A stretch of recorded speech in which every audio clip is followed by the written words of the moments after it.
When people opened up the barrel, it was kind of like fizzy. Now, when that happened in France, people did not like it. It was considered a flaw.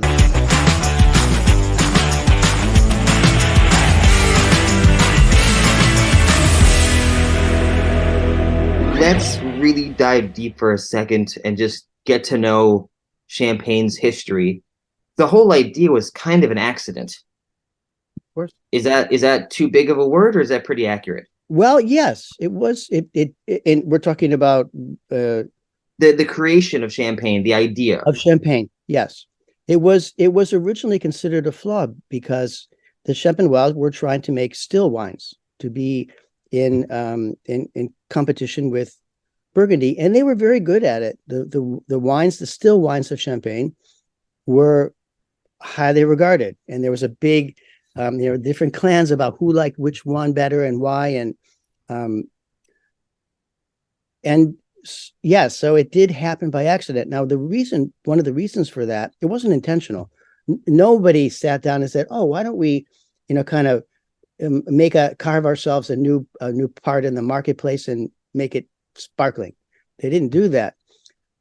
What happened is that Champagne is much further north than Burgundy, and it's at the sort of the breaking point where beyond like 45 degrees north, where grapes can't grow anymore. So they had a hard time often making a wine. It was and it got very cold after harvest.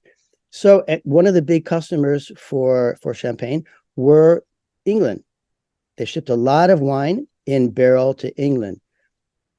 And oftentimes what would happen is the grapes were harvested, they were vinified, they were for still wines, they were put into barrels once the fermentation stopped because it got very cold, and then they would ship them to England.